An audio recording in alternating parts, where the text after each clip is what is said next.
Bismillahirrahmanirrahim. Assalamualaikum warahmatullahi wabarakatuh. Pada kesempatan kali ini saya akan mempresentasikan resume materi tegangan tinggi yang dosen pengampunya yaitu Pak Rian Nurliansyah. Mungkin langsung saja izin memperkenalkan diri. Perkenalkan, nama saya Syauki Batullah dengan nomor pokok mahasiswa 227002068 dari kelas A. Lanjut. Yang pertama itu pendahuluan. Tegangan tinggi memiliki aplikasi luas, terutama dalam penyaluran tenaga listrik. Penggunaan tenaga tinggi juga dapat ditemukan dalam kehidupan sehari-hari, contohnya seperti pada fotokopi, printer, setrika, air fryer, dan masih banyak lagi. Untuk tenaga tinggi sendiri memiliki beberapa klasifikasi, dan yang saya cantumkan di sini menurut IEC, tegangan tinggi adalah tegangan yang lebih dari 1000 volt AC dan 1200 volt DC. Tegangan transmisi dapat mencapai lebih dari 800 kV untuk menyalurkan energi listrik jarak jauh. Setiap negara memiliki sistem tegangan yang berbeda, seperti contohnya di Eropa 220 volt per 240 volt dengan gelombang 50 Hz, Amerika 120 volt dengan 60 Hz, dan Indonesia 220 volt dengan 50 Hz. Lanjut, yaitu sejarah transmisi tegangan tinggi.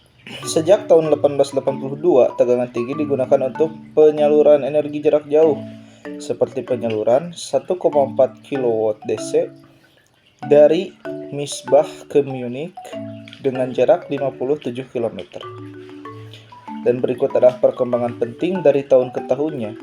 1912, penyaluran 110 kV di Jerman. Pada tahun 1926, penyaluran 220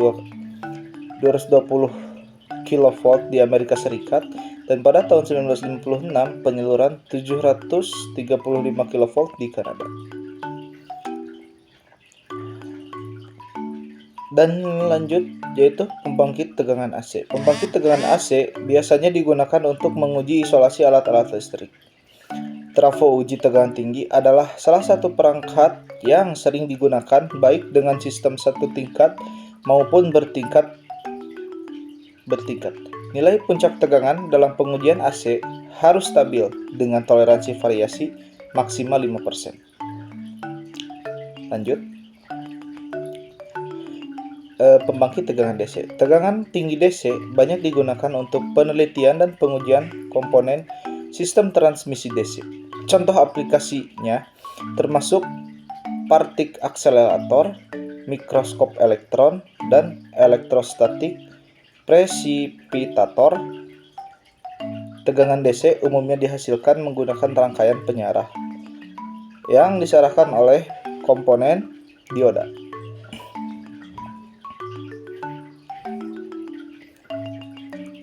Lanjut lagi, pembangkit tegangan impuls. Tegangan impuls digunakan untuk mensimulasikan kondisi lonjakan tegangan yang terjadi secara tiba-tiba seperti sambaran petir atau switching dalam sistem listrik.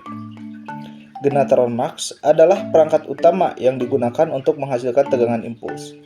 Rangkaian Mach terdiri dari kapasitor yang dihubungkan secara seri dan paralel untuk menghasilkan tegangan tinggi dengan waktu nilai cepat dan waktu turun lambat.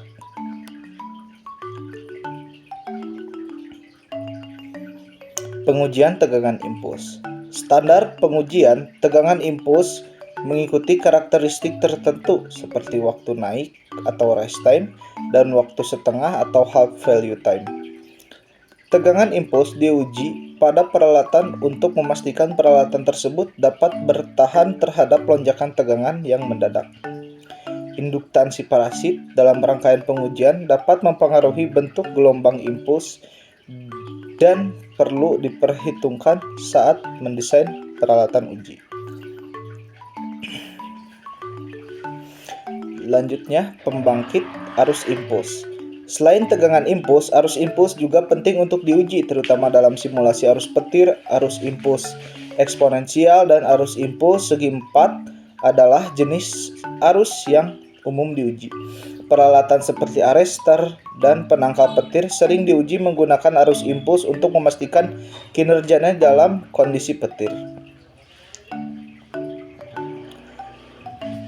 Sebelum lanjut ke proses kegagalan bahan isolasi, pada mata kuliah teknik tegangan tinggi sempat dijelaskan juga oleh dosen pengampu yaitu Bapak Rian mengenai sepak.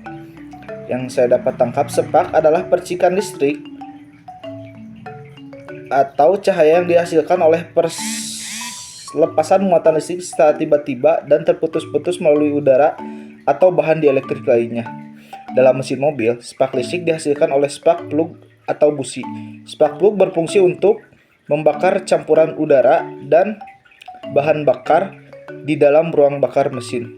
Dan seperti pada praktikum juga, pada praktikum tegangan tinggi sempat diuji tegangan spark dalam rangkaian DC maupun AC. Dan ada juga flash atau arc flash atau busur api adalah fenomena berbahaya yang terjadi ketika arus listrik melompat melalui udara antara dua konduktor atau dari satu konduktor ke tanah. Untuk flash ini sempat ada pada soal UTS praktikum tegangan tinggi dengan video, yaitu memperlihatkan dari gardu cantol terjadinya flash ke udara. Nah, untuk arc flash sendiri terjadi karena faktor hubungan tidak sengaja antar konduktor bertegangan, kegagalan pemutus sirkuit memutus arus hubung singkat, dan hubung tak sengaja antara konduktor bertegangan dengan tanah. Mungkin sekian dari penjelasan spark yang dapat saya tangkap. Lanjut ke proses kegagalan bahan isolasi. Lanjut, yaitu proses kegagalan bahan isolasi. Kegagalan bahan isolasi terjadi ketika tegangan melebihi batas yang dapat ditahan oleh bahan isolasi tersebut. Berikut adalah jenis isolasi utama. Yang pertama ada isolasi gas. Isolasi gas dapat mengalami ionisasi dan kegagalan ketika molekul gas terionisasi berlebihan. Yang kedua ada isolasi cair. Dielektrik cair bisa gagal karena konduksi listrik, pergeseran muatan, atau pembentukan gelombang gas di dalam cairan. Yang ketiga, isolasi padat. Kegagalan pada isolasi padat sering melibatkan proses pembentukan arus bocor, korona, atau breakdown akibat medan listrik tinggi.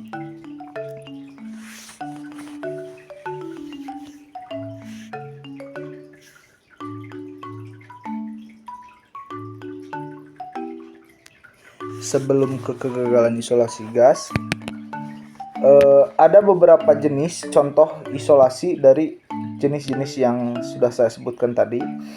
Untuk jenis isolasi gas ada gas oksida, gas hidrokarbon, gas elektronegatif, dan gas sederhana. Isolasi gas banyak digunakan untuk sistem proteksi peralatan listrik tegangan tinggi. Dan untuk contoh dari isolasi cair, contoh materialnya adalah minyak transformator dan minyak silikon. Dan untuk isolasi padat, contoh isolasi padat adalah PVC, plastik, kaca, keramik, karet, ebonit, dan bakelit.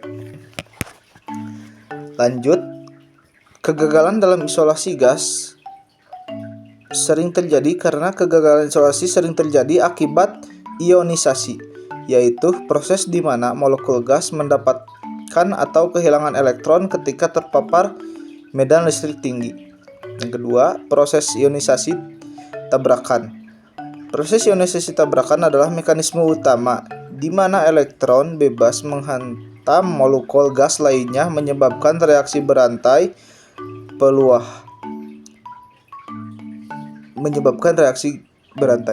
Yang ketiga, peluhan tak bertahan sendiri atau non-self-sustained discharge. Terdiri ketika ionisasi tidak cukup kuat untuk mempertahankan proses secara terus-menerus. Yang ketiga, peluhan bertahan sendiri atau self-sustained discharge. Terdiri ketika gas terus-menerus mengalami ionisasi hingga mencapai tegangan kegagalan. Selanjutnya, faktor penting lain termasuk kecepatan molekul gas, panjang jalur bebas rata-rata, dan rekombinasi muatan. Rekombinasi ini terjadi karena ion positif dan negatif bersatu kembali dan menetralkan satu sama lain. Yang terakhir, hukum Paschen menjelaskan bagaimana tegangan kegagalan gas dipengaruhi oleh tegangan dan jarak antar elektroda. Selanjutnya, kegagalan isolasi cair terjadi karena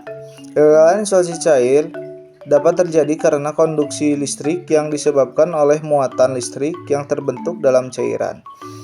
Selanjutnya, jenis isolasi cair seperti minyak mineral yang digunakan dalam trafo dapat mengalami penurunan kualitas isolasi seiring waktu akibat kontaminasi atau oksidasi. Yang selanjutnya, fenomena seperti pembentukan gelembung gas dalam cairan juga dapat menyebabkan kegagalan ionisasi. Lanjut, kegagalan isolasi padat. Kegagalan isolasi padat sering terjadi pada bahan-bahan seperti plastik, resin yang digunakan dalam kabel atau peralatan listrik. Kegagalan tersebut biasanya terjadi kebocoran atau lelehan dalam isolasi padat tersebut. Kegagalan disebabkan oleh arus bocor, pembentukan korona, atau medan listrik tinggi yang menyebabkan breakdown pada material isolasi. Material isolasi padat harus dipilih dengan hati-hati dan memastikan ketahanannya terhadap tegangan tinggi dan penuaan seiring waktu. Maka dari itu, untuk isolasi padat sendiri biasanya sering dilakukan pemeliharaan agar tidak terjadi kerusakan pada isolasi padat. Nah, berikut adalah poin-poin penting yang dapat saya pahami mungkin untuk resum kali ini yang dapat kita pahami bersama, yaitu poin pertama adalah tegangan tinggi. Tegangan tinggi adalah adalah istilah teknis untuk tegangan listrik yang bertegangan di atas 36.000 volt. Dan yang kedua, tegangan impuls. Tegangan impuls adalah gelombang tegangan yang naik dengan cepat mencapai nilai tertentu dan kemudian menurun menuju nol. Dan yang ketiga adalah tegangan isolasi. Pengujian kemampuan isolator untuk meminimalkan aliran arus listrik dengan tegangan tinggi.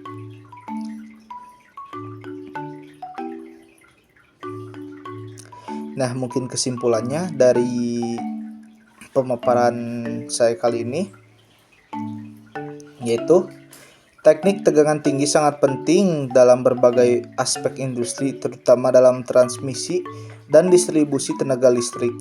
Pembangkitan tenaga tinggi baik AC maupun DC memerlukan metode khusus seperti terapa uji, rangkaian resonansi, dan penyearah untuk memastikan keandalan peralatan listrik. Tegangan impuls dan arus impuls digunakan untuk menguji ketahanan peralatan terhadap kondisi ekstrim seperti lonjakan petir.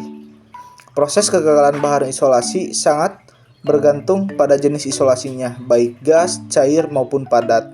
Setiap bahan memiliki mekanisme kegagalan yang berbeda, dan perlindungan yang tepat sangat diperlukan untuk mencegah kerusakan peralatan.